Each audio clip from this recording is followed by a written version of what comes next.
तो मैं निवेदन कर रहा था कि आपके बच्चों के उत्कर्ष में हर प्रकार से मैं सहयोग करने के लिए तैयार हूँ। जो भी मेरे सहयोग की जो जरूरत पड़ेगी, बहुत आग्रह पूर्वक निवेदन है कि बच्चों को तुलसी पहनाओ, रुद्राक्ष पहनाओ, भाल पर चंदन तिलक लगा के,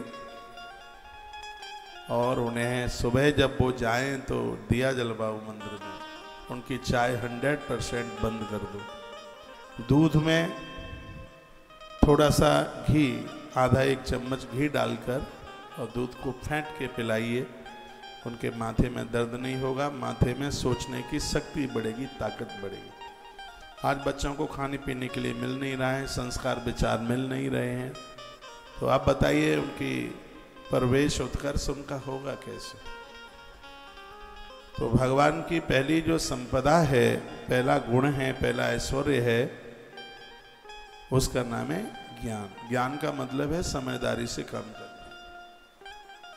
ज्ञान का मतलब है ईश्वर से, भगवान से जुड़ जाना। भगवान से जुड़ने का मतलब है 6 चीजों को स्वीकार कर लेना, उनकी चर्चा में करना। सबसे पहला है पूर्ण ज्ञान। अब भगवान के साथ समाहित हो जाते हैं तो ज्ञान आना आरंभ हो जाता है। दूसरा है बल। जो बल भगवान के पास है वो पूर्ण है। बल भी 2 प्रकार का होता है। एक वो बल है जो मंगल करता है और एक वो बल है जो अमंगल अन्याय करता है।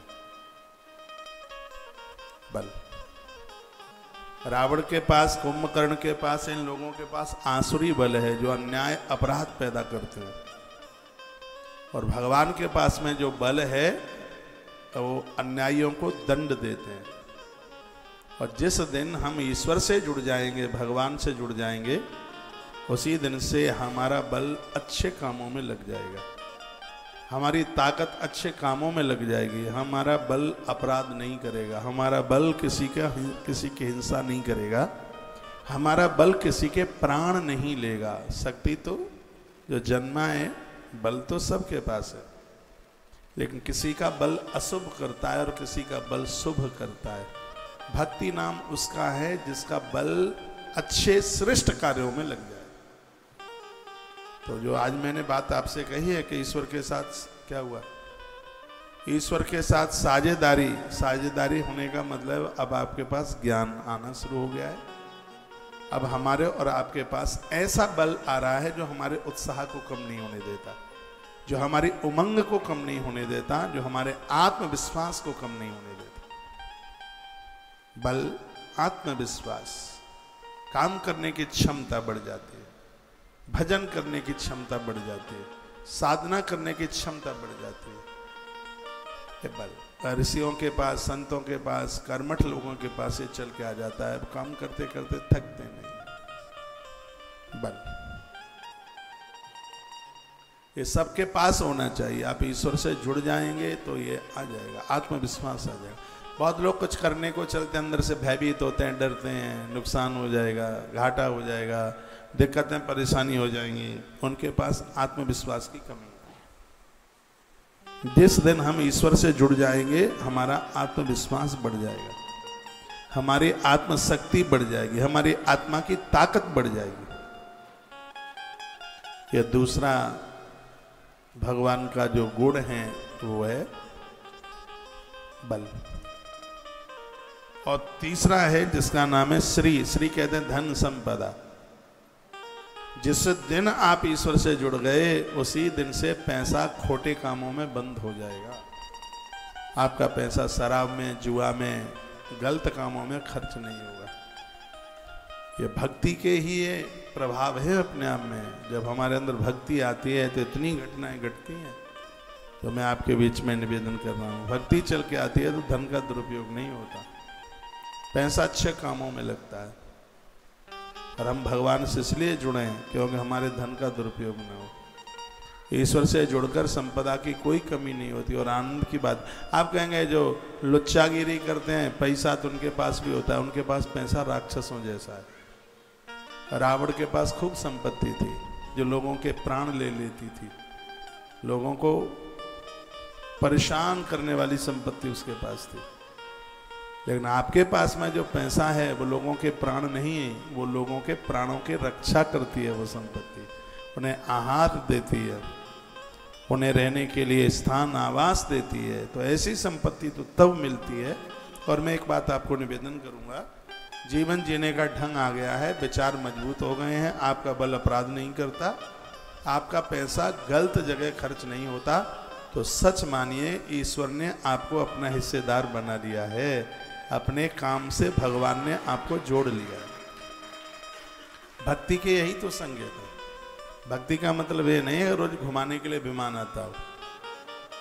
ये भक्ति के संकेत हैं कि आपके विचार बढ़ रहे हैं, आपके मस्तिष्क में गलत विचार नहीं आते हैं, आपका बल अच्छे कामों में लगा हुआ है और आपका रुपया पैसा गलत जगह खर्च होता नहीं है। याद रख लो, आपके पास भक्ति आ गई है, भगवान से जुड़ गए, आप ईश्वर से जुड़ गए। सो धन धन्य प्रथम गति जाकी, धन्य पुण्य रत मत सोई पाके। ये धन हमारी मति को ठीक करता है, हमारे दिमाग को ठीक करता है धन। इसलिए धन धर्म में लगे, और धन धर्म में लग रहा है तो भक्ति आ गई है, समझ लो। धन धर्म में लग रहा है तो भगवान ने आपको अपना पार्टनर बना लिया है। धन धर्म में लग रहा है, ईश्वर के साथ आपकी हिस्सेदारी हो गई है।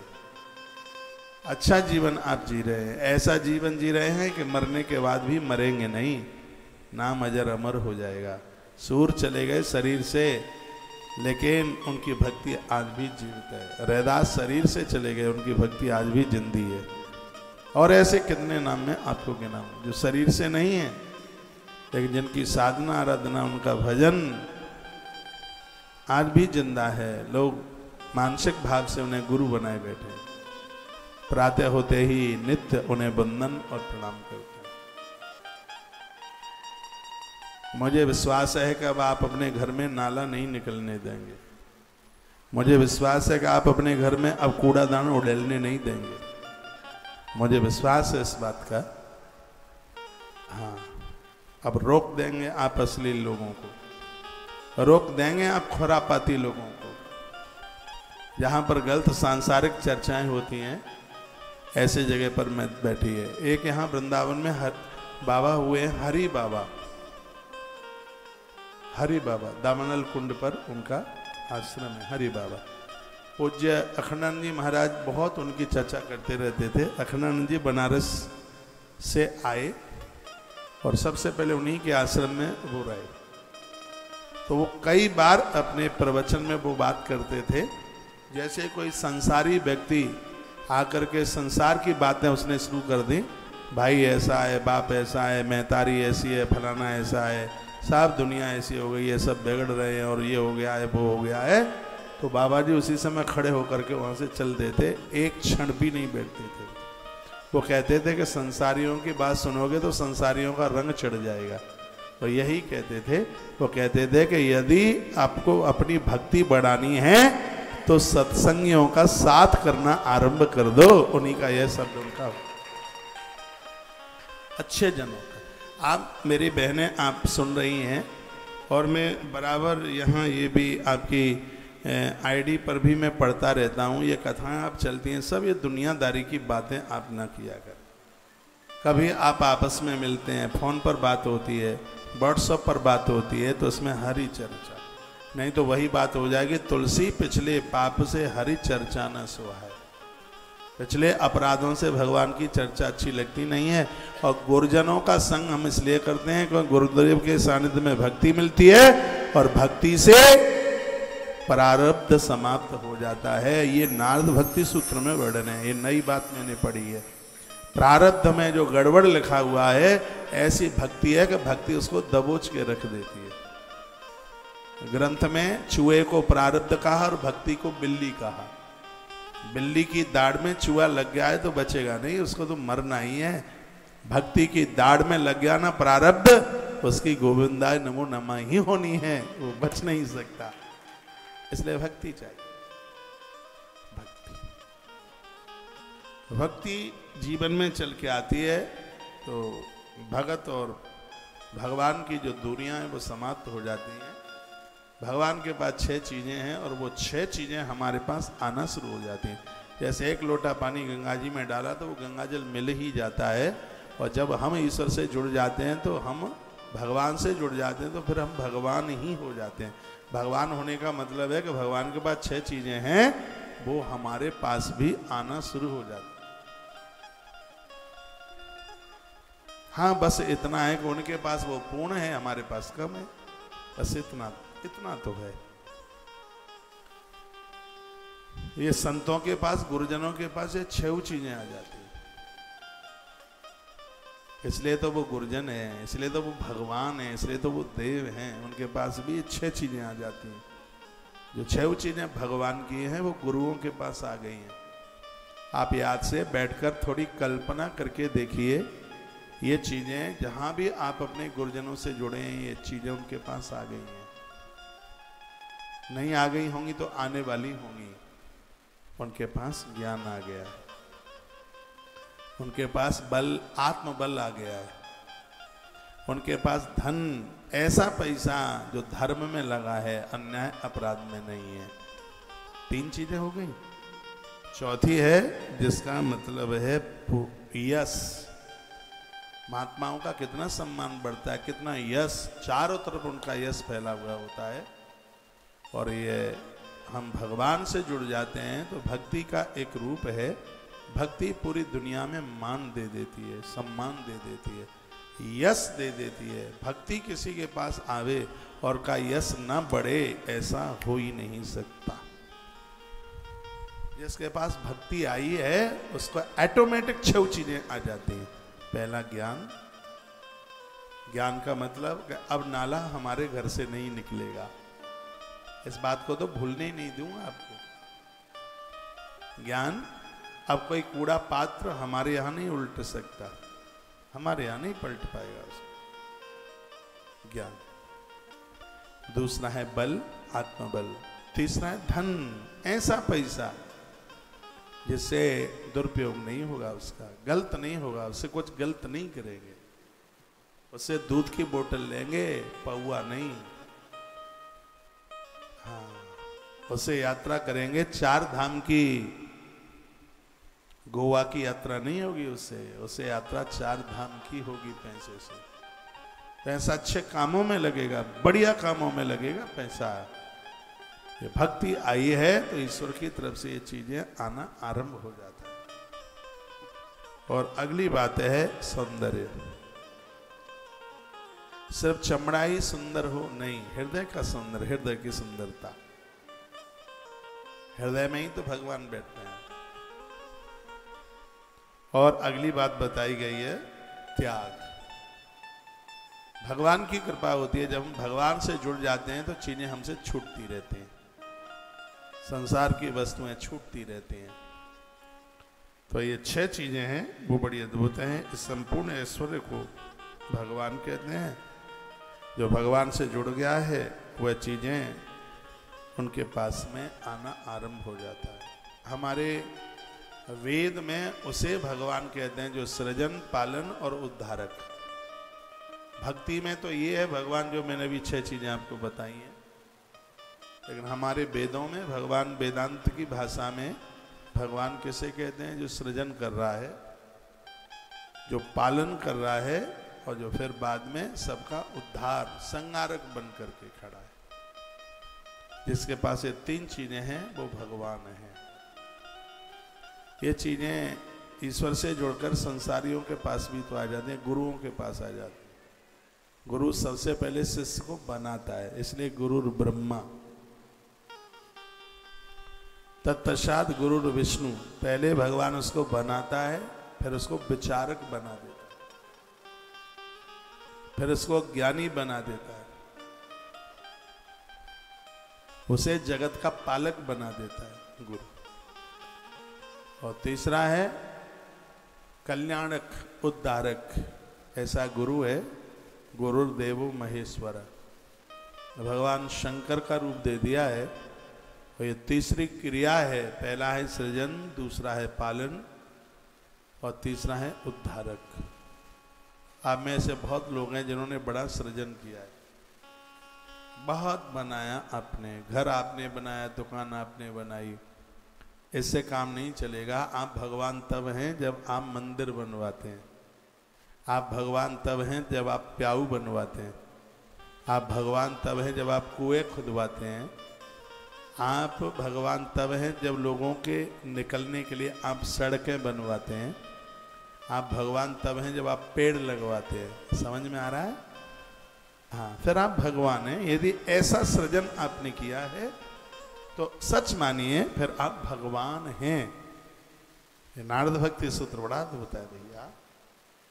अभी मैंने भक्ति सूत्र की 6 बातें आपको रखी और उसी के बगल में मैं कुछ वेदांत की बात आपके बीच में रख रहा हूँ। वो है सृजक, पालक और उद्धारक। संहारक यानी उद्धारक। तो आपका सृजन बढ़िया हो, आप मंदिर बनवाइए, बच्चों के हिसाब से नहीं। बच्चे रहेंगे, एक कमरा चाचा चाची के लिए होगा, मम्मी पापा के लिए एक होगा, एक हमारे लिए होगा, एक ट्विंकल के लिए होगा, एक झब्बू के लिए है, एक गब्बू के लिए। उसमें ये भी सबसे पहले होना चाहिए, हम एक मकान बनाएंगे, उसमें भगवान को बिठाएंगे और भगवान के घर में फिर हम रहेंगे उनके चरणों में। साधु तो ऐसा ही बनवा दें। घर भी आप बनवाएं तो उसको आप कृष्णा सदन, कृष्णा वाटिका। मुझे विभीषण बंदा बहुत अच्छा लगता है। उसको एक मकान मिला, वो कहता है मुझे मकान नहीं चाहिए। तो क्या चाहिए तुझे? कहा मुझे राम भवन चाहिए, राम भवन चाहिए। उसके मकान पर लिखा था राम भवन। और वो कहता था कि मैं किसी घर में नहीं रहता, मैं राम जी के आश्रय में रहता हूँ। वो ये कहता। आपके पास ये सब भक्ति, भक्ति में क्या है? नारद भक्ति सूत्र में क्या है? जो आपके पास वो सब समर्पण, सब छोड़ने के लिए। तो आपके पास घर भी है, वो अपने लिए नहीं है, घर भगवान का है। और ये उनकी बड़ी कृपा है कि उन्होंने अपने घर में हमें रख लिया है। जैसे मम्मी पापा रख नहीं लेते हमें। पापा मम्मी कभी नहीं कहते कि तू इस घर में रहता, किराया दे 3000 रुपया। कभी बोला आज तक किसी मम्मी पापा ने? नहीं बोला ना। यही भगवान का सिद्धांत है। परमात्मा भी आपको अपने पास रख रहा है और वो आपसे क्या मांगता है। लेकिन पुत्र का धर्म है, क्या धर्म है? जिस मम्मी पापा के साथ रहता है उनके भोजन की देखभाल, पानी की देखभाल, चरण दबा देता है, पूछ लेता है आपको कोई दिक्कत तो नहीं है, परेशानी तो नहीं है। इसको क्या कहते हैं? इसको कहते हैं भक्ति। यही तो भक्ति है।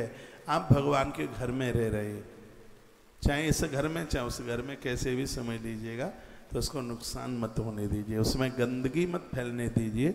गाली गलौज करना भगवान के घर में और ये सब कुछ करना, तो भगवान हमारे ऊपर प्रसन्न होगा ये सब सुन करके? कभी नहीं हो सकता ना। अच्छे सृजनकर्ता बनिए, आप कुछ अच्छे निर्माण करें, आप कुछ अच्छा सा बनाएं। जब अच्छी संतान को आप तैयार करते हैं तो आप अच्छे से भगवान हैं, आप बढ़िया वाले भगवान हैं। जब आपने अच्छा सृजन किया, अच्छे बच्चे आपने उनको बनाया, बड़ा किया और ठीक से उनका आपने पालन किया, उनको गलत खाने नहीं दिया आपने, तभी तो आप भगवान हैं, आप विष्णु हैं। विष्णु का मतलब है जिसकी सर्वव्यापकता है। विष्णु किसे कहते हैं? आप भी विष्णु तब बन जाते हैं जब परिवार में, घर में, संसार में सबके हृदय में अपनी जगह बना लेते हैं। जिसने सबके हृदय में जगह बना ली है फिर ही तो वो भगवान है, विष्णु है, भगवान। ऐसा जीवन जीना है। आप इनके सबके हृदय में भी जगह बना लें, आप हमारे भी हृदय में जगह बना लें और आप उसके हृदय में भी जगह बना लें। जो सबके हृदय में बैठ जाता है उसे ही भगवान कहते हैं।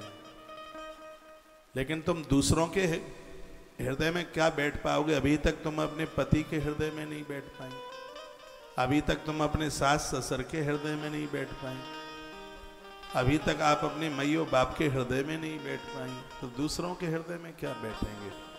क्या सुंदर बात नारद भक्ति सूत्र में भी है। कहा कि भक्ति नाम उसका है आप सबके हृदय में विचरण करें, आप सबके हृदय में स्थान बना लें। सर माला पकड़ लेना यही भक्ति का विस्तार है? नहीं। आप घर गृहस्थी भी जी रहे हैं तो वहां भी आपने सबके हृदय में स्थान बना लिया है। जो सबके हृदय में स्थान बना लेता है उसको विष्णु भगवान कहते हैं, उसे विष्णु भगवान कहते हैं। जो अच्छा सा सृजन कर लेता है, अच्छा सा बना लेता है, उसको ब्रह्मदेव भगवान कहते हैं। जो किसी को रोने नहीं देता, जो किसी को भटकने नहीं देता, जो सबको मुस्कुराहट दे देता है, जो सबको परम शांति दे देता है, जो शांति रूपी गंगा जिसके पास है, धर्म का बैल जिसके पास है, और समय रूपी काल को उसने अपने कंठ का हार बना लिया है, उसे शंकर भगवान कहते हैं। वो शंकर भगवान। तो मैं चाहता हूं आप ब्रह्मा भगवान भी बने, और मैं चाहता हूं कि आप विष्णु भगवान भी बने, और मैं चाहता हूं आप शंकर भगवान भी बने। आप चाहोगे तो बन जाओगे, और जिस दिन आप बन गए उसी दिन भक्ति सार्थक हो जाएगी, उसी दिन भक्ति सार्थक हो जाएगी। आप अपने परिवार को अच्छा सा बना लें, बच्चों को अच्छा बना लें, सृजन आपका अच्छा हो। आप मुर्गी फार्म हाउस ना बनाएं, आप शराब की दुकानें ना बनाएं, आप कुछ अच्छा सा निर्माण करें। आपके घर में जो भी कोई आवे उसको संतोष मिले, शांति मिले। जिस दिन आप प्याऊ, मंदिर, सड़क, राजमार्ग, लोगों को रहने के लिए आवास, ये सब जिस दिन आपने शुरू कर दिया है उसी दिन आप ब्रह्मा भगवान हो जाते हैं। जब इस धरती पर आप इतने सक्षम हो गए, किसी को आप भूखा नहीं रहने देते, किसी को आप भूखा नहीं सोने देते, और सबका पेट भरने की कोशिश में आप लगे हैं। कीड़े मकोड़े, जीव जंतु, ये कोई भी मेरे होते हुए मेरे आसपास तो कोई भूखा न सो पाए, और जिस दिन ये बात चल के आ जाती है उस दिन आप विष्णु भगवान बन जाते हैं। तालियां तो बजाना मत, सौगंध खा के आए आप। बस बस बस बस, धन्यवाद। जिस दिन आप किसी से कलह नहीं करते, सबको शांति देते हैं, सबको संतोष देते हैं, आप सबको धर्म से जोड़ देते हैं, अधर्म अन्याय से दूर लोगों को आप रखते हैं, और आप लोगों को, आपके साथ छोटे हैं उनको आप बिगड़ने नहीं देते, उन्हें आप संस्कार देते हैं, उन्हें चरित्रवान बना देते हैं। और जिस दिन ये दुनिया आपसे चरित्र सीखती है उस दिन आप शंकर भगवान बन जाते हैं। आग्रह पूर्वक निवेदन है आप सबसे, तारक वो क्या नाम था उसका, त्रिपुरासुर मत बनना, जो हमारे पिछले समय को, वर्तमान समय को और आगे के समय को बिगाड़ देता है, वो असुर त्रिपुर है। त्रिपुर को जो समाप्त कर दे वही तो शंकर भगवान है।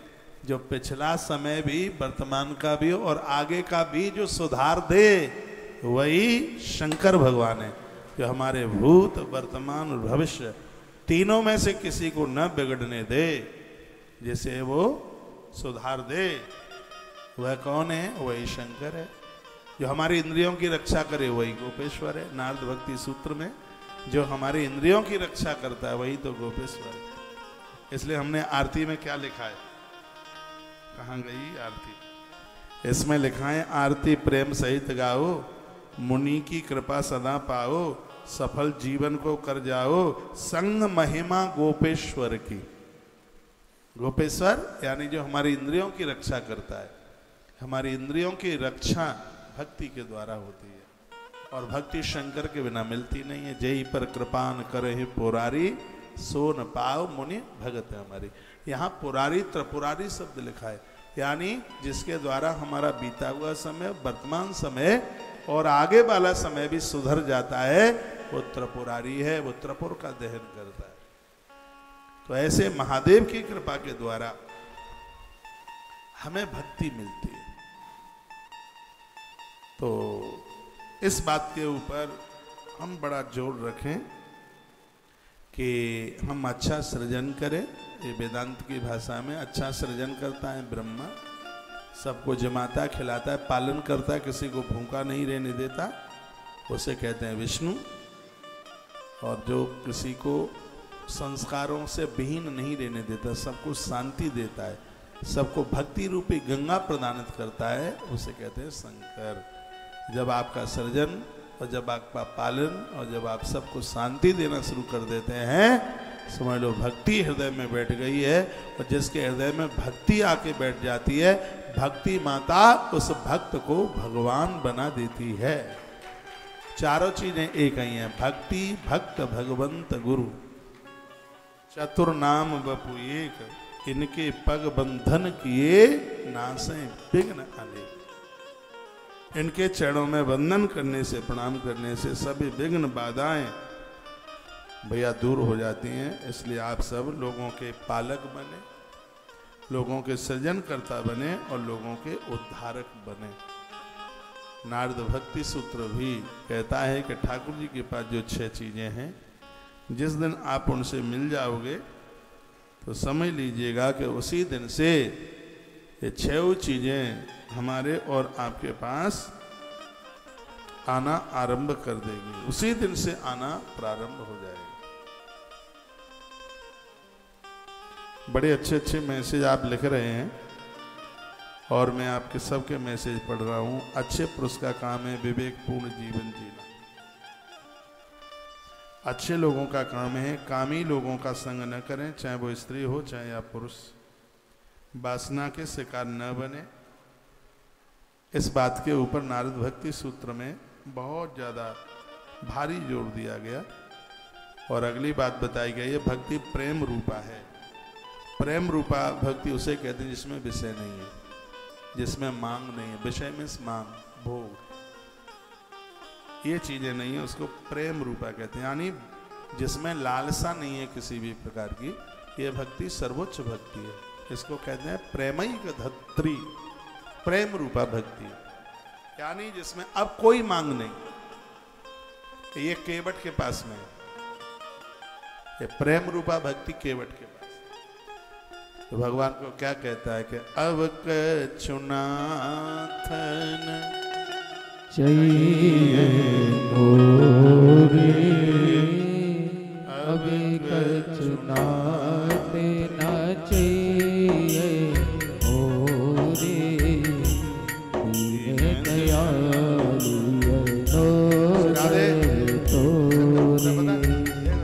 अब कछुनाथ न चाहिए मोरे, अब कछुनाथ न चाहिए मोरे, दीन दयालु अनुग्रह तोरे, अब कछुनाथ न चाहिए मोरे, दीन दयालु अनुग्रह तोरे, अब कछुनाथ न चाहिए मोरे, अब कछुनाथ न चाहिए मोरे, दीन दयालु अनुग्रह तोरे, अब कछुनाथ न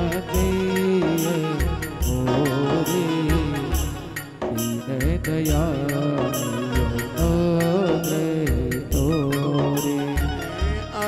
कछुनाथ न चाहिए मोरे, अब कछुनाथ न चाहिए मोरे, दीन दयालु अनुग्रह तोरे, अब कछुनाथ न चाहिए मोरे, दीन दयालु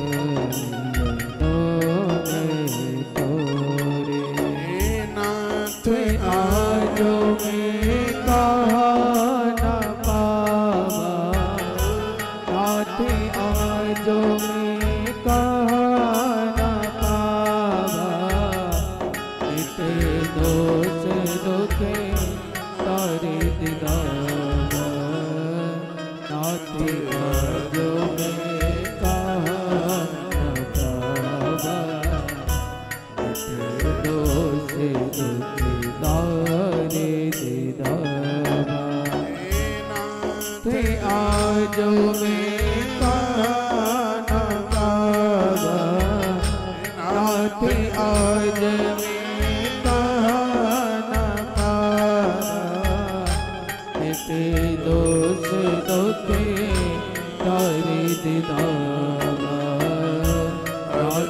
छुड़ाते न चाहिए मोरे दीन दयालु नोरे तोरे।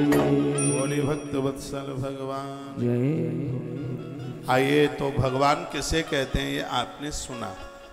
भगवान के पार्टनर हो जाए, भगवान के साथ साझीदारी हो जाए तो हमें 6 चीज़ें मिल जाती हैं, और उसकी ऊपर चर्चा मैंने आपके सामने की है। अब अगला सूत्र देखिए, सिरादे अगला सूत्र देखिए, सा तस्मिन् परम प्रेम रूपा, यानी भक्ति परम प्रेम रूप है। भक्ति का जो स्वरूप है वो प्रेम से भरा हुआ है। प्रेम कैसे कहते हैं वो सुन लीजिए।